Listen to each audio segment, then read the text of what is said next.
So, look, again, just to give more context into this, this is a follow-up from last week, especially when we covered her Aloha kickoff campaign, and also how the corporate media has been reacting towards the Tulsi Gabbard campaign. Now, first and foremost, she did show up on Morning Joe on MSNBC, to where I guess they thought they could trap her by stating that, oh, well, you're an Assad apologist, and what are your ties to Russia?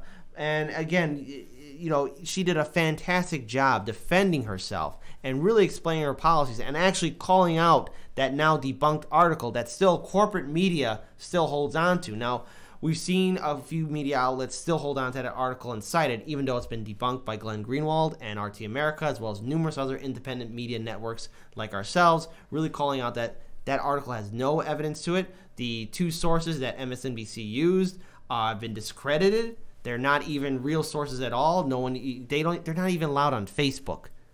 That just goes to show you the credibility of the mainstream media. But again, we're looking at here with articles from Politico where Gabbard refused to say if Assad is a U.S. adversary.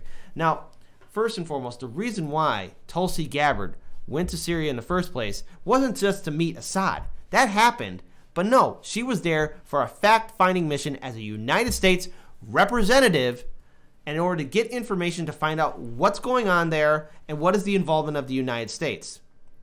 And yes, she did meet with Assad to find out what's going on there too, but that doesn't make her an Assad apologist. It made her realize that our involvement there in Syria has no basis whatsoever. We have no reason to be involved, save for the oil industry that wants us there to protect the oil pipelines.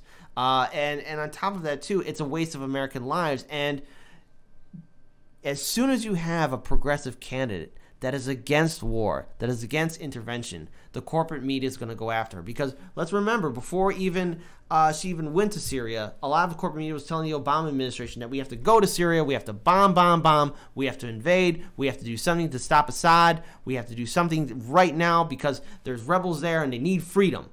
Well, that wasn't the case at all. In fact, the story is way more complicated than that. But when you have someone like Tulsi Gabbard, call it the hypocrisy of the media, call it the hypocrisy of any kind of intervention, they continue to keep on attacking her. And so I, for one, am disgusted by it because I find it really ridiculous that you have the mainstream media continuously discrediting what Tulsi Gabbard stands for. So, Paul, I know you have some comments to say. So many. I mean, ultimately, what you have with the mainstream media is a group of cheerleaders for the state of perpetual war. That's what you have. And when you have someone like Tulsi Gabbard that says, hey, this is a bad idea. Like, we shouldn't do this. We're wasting resources. We're causing unnecessary suffering. We should have a principled anti-war stance. If we're going to have any military action anywhere, it needs to be absolutely justified. And then they come back and go, oh, you must be an Assad apologist. Yeah, is Assad a bad guy? Is Assad a bad guy? And it's like, it's not about that. Nope. Like, you forget that Assad is a member of the Ba'ath Party, which is a party that, if you talk about, you know, countries interfering in other countries' elections, it's a party that the United States created for Middle Easterners to elect people that would be favorable to the United States. He's a member of the party we created to be favorable to us. Yes, and the thing is, too, what we have to remember is that the reason why the corporate media continues to push for war and intervention in Syria is because Assad and his regime are allied with Russia. And, of course, with the whole Russiagate madness that's happening here in American politics, anyone that's Russia, anyone that's or anyone's related to Russia, allied with Russia, or even trying to call for peace with Russia is an enemy of the state. And corporate media, I guess, maybe shell-shocked that President Trump won in 2016. And, of course, people kept on blaming him and kept on associating with Russia by stating that the only reason why he won was because of Russian support. Well, the evidence doesn't show that, and you know the thing is that the media wants to control the narrative. The media wants to portray Tulsi Gabbard as a Russian apologist. That's not true at all. What she cares about are the lives of American troops, and she doesn't want to see them get killed in another pointless war. If you want to know why we don't need to be in Syria, Tulsi Gabbard is absolutely right on this. Our official goal in Syria is to combat the spread of ISIS. But she's sitting there on Morning Joe and they're being like, oh, but Assad's a bad guy, right? You hate Assad, right? And it's like, hang on, if we're fighting ISIS, we're helping the country of Syria. And by proxy or de facto helping the current elected leader of that country, Assad. Right. So, but you're telling me I need to be against Assad. So if we fight Assad and engage in an illegal regime change war, then aren't we de facto helping ISIS? Which is a sub-branch of Al-Qaeda?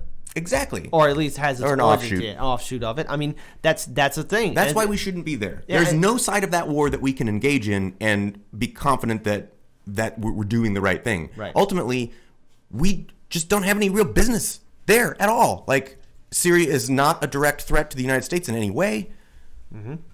And on top of that, too, we need to remember on how Tulsi Gabbard was also handling herself on MSNBC. She did a fantastic job really dealing with how the establishment media, especially the anchors there, kept on trying to goad her into saying things that I guess they wanted to run with, because they still want to run with this whole story that she is running a mismanaged campaign and that she doesn't understand U.S. policy, when in fact she schooled them on U.S. policy. She told them exactly why we shouldn't be involved in Syria, and also she did a fantastic job on calling out the anchors by citing that NBC article saying that she has ties with Russia. I want to make one thing very clear, especially when it comes down to that article. It's been debunked. It makes no sense whatsoever to even use it as a source. And Tulsi Gabbard said that no, it is not true at all, and she has no ties to Russia. And a few other things we got to take away from this is that the media networks there, especially the anchors that were on the stage, they just didn't really know how to respond to it, because they were saying to Tulsi Gabbard, oh, well, you're telling us that we don't cite our sources. And she said, well, the article has now been debunked. It's been debunked. It's not true. And corporate media doesn't really know how to respond to something like that, especially when something that they're so used to doesn't even work properly anymore. They're so used to having a politician backpedal away or apologize or try and be nice. Tulsi Gabbard stood up for herself and actually, did something that we wanted to see: fight back and get back the narrative. Now, will the corporate media all of a sudden become her friend and start doing some nice articles about her?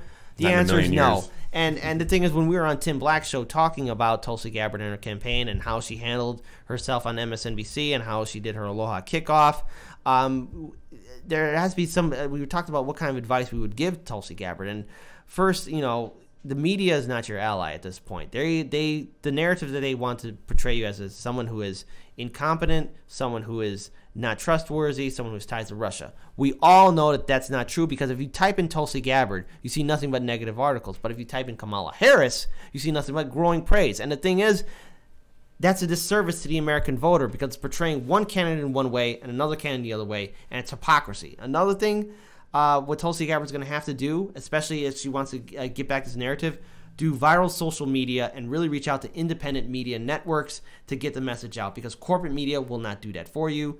And another thing, have strong policies and defend your policies like you did on MSNBC.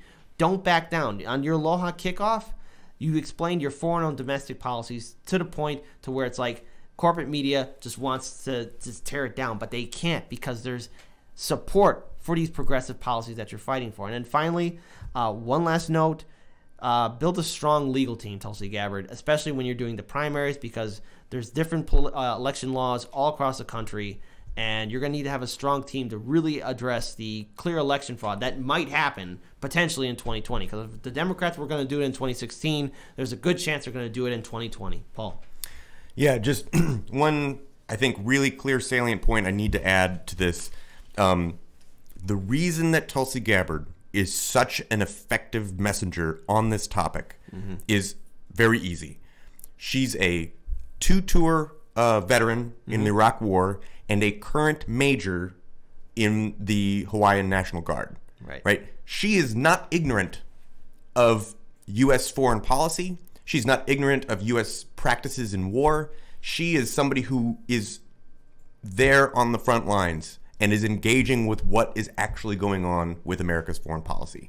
That is why she should be trusted on this topic. Yeah. And, when you hear corporate media always say we should support our troops and support our veterans, look at how MSNBC was being so disrespectful towards Tulsi Gabbard.